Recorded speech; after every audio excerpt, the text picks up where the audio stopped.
Hey dolls, it's Francisco Pinto again. Welcome back, and this is episode number 2. And if you haven't seen number 1, go back and watch it, give it a thumbs up, and let's get started.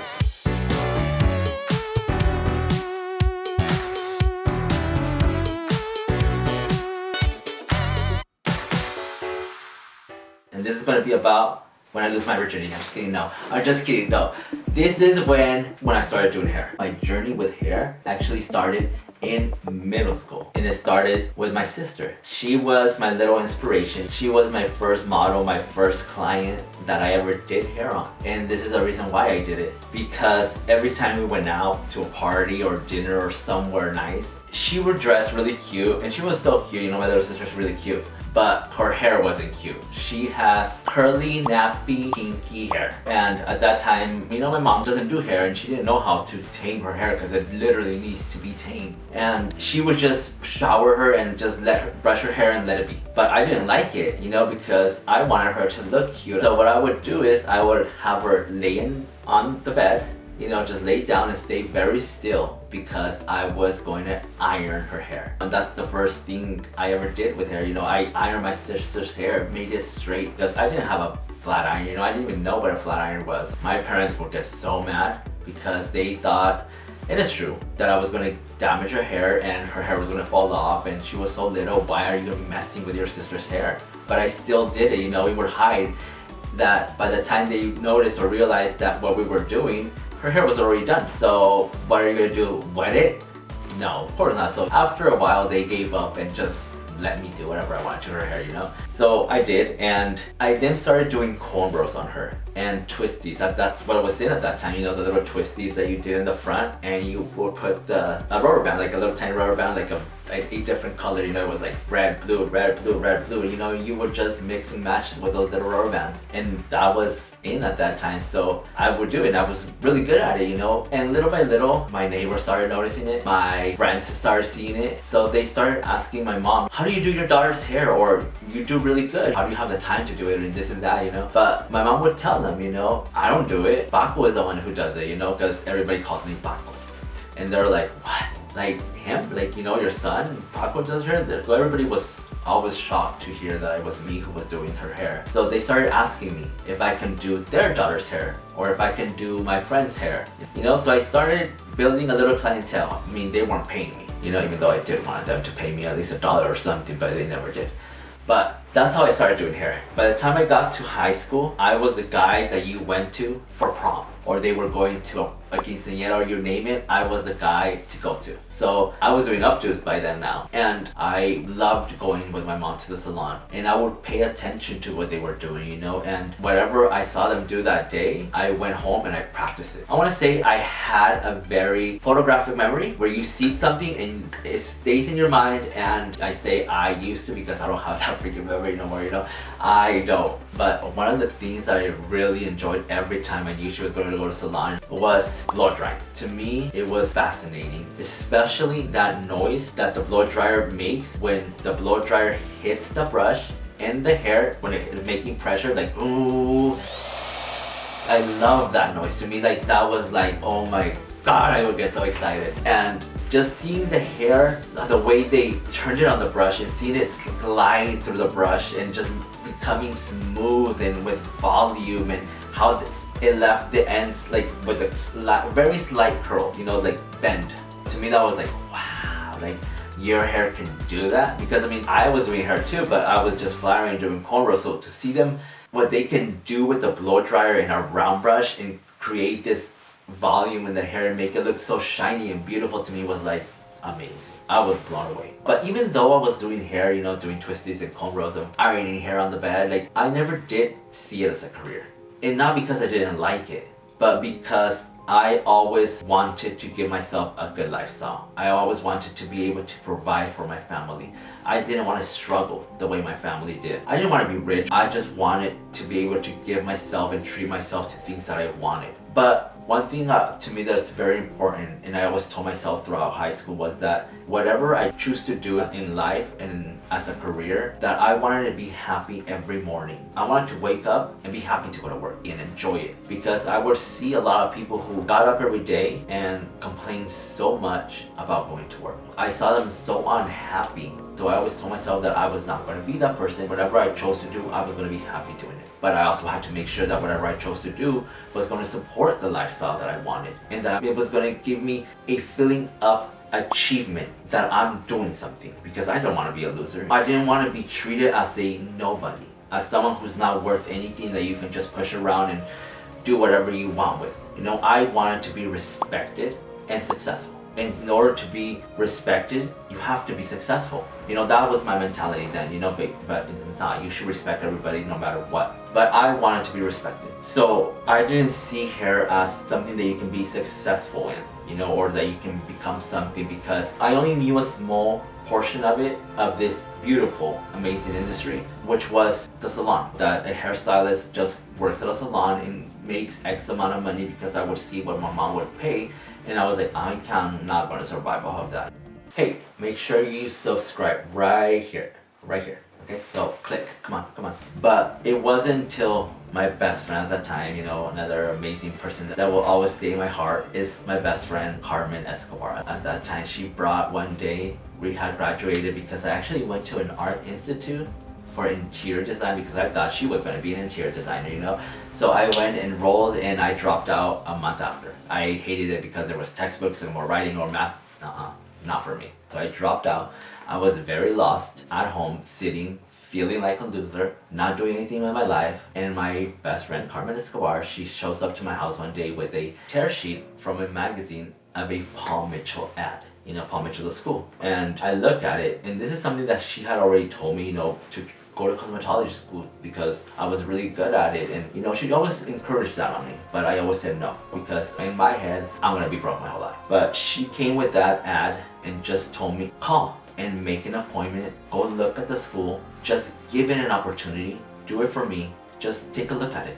You're not gonna lose anything, you know. I listened to her, and I know it was the best decision ever, because as soon as I walked into that school, it was like life came back to me, and I was like, you know, like that feeling of assurance, like that's where you belong. This is home. You know, that feeling when you just know that this is what you need to be doing, this is where you belong. And I saw the light at the end of the tunnel, you know, after being lost, not knowing what I was going to do with my life. And I enrolled, and I started a month after. And it's been an amazing career. Cosmetology school, I was good at it. Of course I was good at it, but I sucked at the literature part of cosmetology, which is all the rules and regulations that you have to learn for state board and reading and, you know, all that stuff. I was not good at. I never went to my theory class. I skipped it all the time, because to me it's like, what the hell, why do I need to know this, you know? Like, I just need to know how to do hair. That's what I'm here to do. And my learning leaders would, like, you know, they would get on my ass and tell me to go and take my test. And you know, all they cared was that I was passing each test, because for them it was important, because it was the only way I was going to pass state board. So they wanted to make sure that I passed that state board test. And it took me 3 tries to pass state board, because I never went to theory. And I shouldn't even say this, but one of them actually completed all my tests for me. Like, and I didn't even know this. You know, she went, did all my tests, and turned them in as if I didn't, because she really wanted me to get out of that school and go to start working. So she did all my tests and turned them in, you know. I love her, Maribel. But one of the things that, to me, in cosmetology school, you know, that's when I discovered photo shoots existed, set work, you know, that film and movie sets and all this amazing other things that I didn't know about being a hairstylist, you know. And at that time, the only way to network or get clients or get your name out there wasn't through Instagram. You know, there was no Instagram back then. It was through a website called Model Mayhem. And if you're a hairstylist and makeup artist, you know this website, modelmayhem.com. It was where you network, where you uploaded pictures of your work, and you contacted photographers, makeup artists, hairstylists, and if you were looking for one of those, you would go there and see who's in LA and, you know, look at their work, and you will get booked. So I created an account. I uploaded the only pictures that I had, which was work from school and this and that. But little by little I started getting job offers, which I took. And they weren't paid, because when you first start, you pretty much have to prove yourself. And you have to pay your dues, you know, and I really pay my dues, you know, like everything was TFP, which is test for prints. But one of the things I guess I'm really proud of was that halfway through cosmetology school, I received an email because someone found me on this website, Model Mayhem, you know, they messaged me and offered me a teaching position. It was a makeup school. They wanted me to be an instructor at their school. They wanted me to teach the hair course. And when I received this email, I had to read it like 2 times, you know, I'm like, what? Like, are they being serious? Like, they're offering me a teaching position? And I was like, what the hell? But at the same time, I couldn't let go of this offer. I couldn't ignore it because they were paying me really well. You know, like I was in school and I was doing all these other jobs that wasn't paying me. So when they offered me this money, I was like, oh hell yeah, like, you know, like I'm not gonna say no. But then I realized, I'm like, oh shit, like I don't know what I'm gonna teach. I don't know what the hell I'm doing. I'm still a student. So I emailed them back. We set up a meeting and they tell me to bring my teaching curriculum. And I was like, okay. Then I go and ask friends, what does curriculum mean? I was like, what, I mean, I've never heard this word, you know? And you're probably like, what, like, don't you know English? But I don't, honestly, there's a lot of words that I don't know.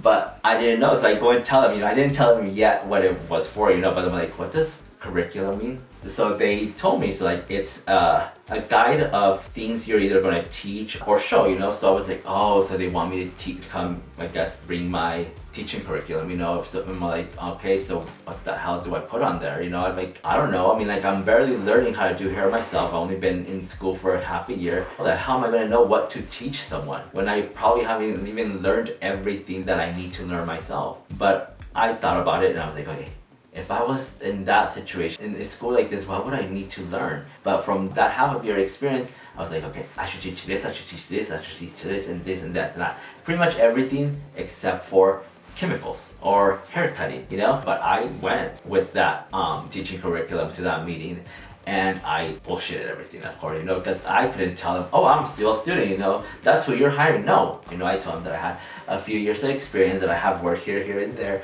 and they believed it because I started teaching a week after, you know, and I taught 3 courses after that one, and I loved it, you know, and that's where I discovered that I love teaching too, you know.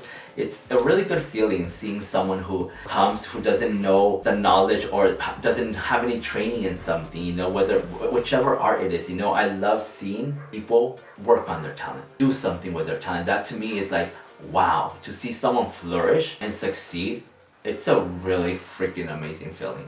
I love it. I don't know, it's magical. You know, to me, it makes me happy because I know that person is going to become an inspiration to someone else. Because not only are you going to inspire someone else, but you're making yourself so happy. You're going to feel so fulfilled in life, so accomplished. You know, it's amazing to be able to do what you love to do and you're passionate about. That to me is very important for everybody to understand, especially this new generation, you know, because I feel like everybody's forgetting about their talent, you know, and that's something that no technology is ever going to replace. You know, it's a better world when people just do what they're talented of, you know. To me, that's beautiful. So I was able to do that, you know, with my students. My students loved me, and till this day, I'm actually friends still with one of my students, and that was an amazing journey teaching. If you are liking this story and you want to see more, well, guess what?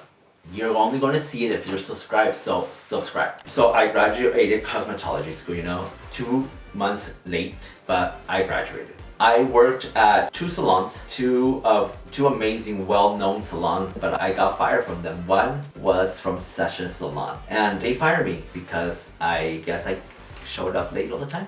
You know, I showed up to work and the assistant comes and tells me, Francisco, just want to let you know that we have decided to let you go because this reason, you know, I was late. Okay, so I left home really sad, you know. I actually cried, Victor, because it was the salon that everybody wanted to work at that time. I don't even know why I was always late. There was always traffic, but I'm not late no more. But at that time, I don't know why I was late. I guess because I got into a habit that in cosmetology school that I was always late to cosmetology school, that I thought I can get away with it. So I would show up late, but it taught me a really good lesson because after that, I was never late to nowhere. But in the other salon, I didn't get fired, but they closed. I was there for almost a year, so I had to go somewhere else. But even though I was working as an assistant at a salon, I never really liked it. I didn't like the salon the salon world, you know. And what I loved, you know, I was passionate about was freelancing, you know, being on set, doing photo shoots, doing styling. So one thing is that when you first come out of cosmetology, and I guess it's like in any career, you know, you don't have experience. But one thing that I always did was you fake it until you make it, and I did, you know. I always showed up to this shoot not knowing what they were going to ask from me, you know, what kind of styling, what kind of work I was going to do. But the first photo shoot that I did, I was so excited for because it was for submission to a magazine, you know, and at that time, every photographer and model, you know, they were doing little collaborations to submit to magazines, because if you would submit a beauty story or an editorial story, you know, you submit to the magazine. So that particular shoot was for Flaunt magazine, you know, so I show up very excited, and it turned out to be the worst experience ever, because they asked for a certain look which I thought looked good, you know, the photographer thought it looked good, you know, but the makeup artist, oh my gosh, she was a Nazi. She was never happy. She was just mean, like nothing made that woman happy. But she made my life like a living hell that day, you know. She was like over me, you know, like this is not what I want. Why are you even here if you don't even know what to do? And the photographer tried to explain to her, you know, hey, he doesn't have a lot of experience, you know, he just came out of school, his work is good, just let him breathe, you know, relax, chill. But she didn't get that. Like, and it came to a point where I just broke down. You know, I started crying. Started crying because she was so mean. But, you know, I'm glad she was like this, because that taught me something. And this is where really it became from here on, my life was just a roller coaster. You know, of ups and downs, ups and downs, ups and downs. But that's it for now. I hope you had fun and I didn't bore you, you know, and I'm so glad we're over, because I just want to get out of this jacket. I want to sit up and I want to like breathe and like let my, you know, my gut out, because I've been like holding it in, because like you have to sit nice and positive, you know. But I hope you had fun. I had fun. And until next time, and don't forget to subscribe, and thank you for watching. And stay tuned for episode number 3. Hey, make sure you subscribe right here. Subscribe! Ouch! Ouch! Subscribe! See what I did for you to subscribe?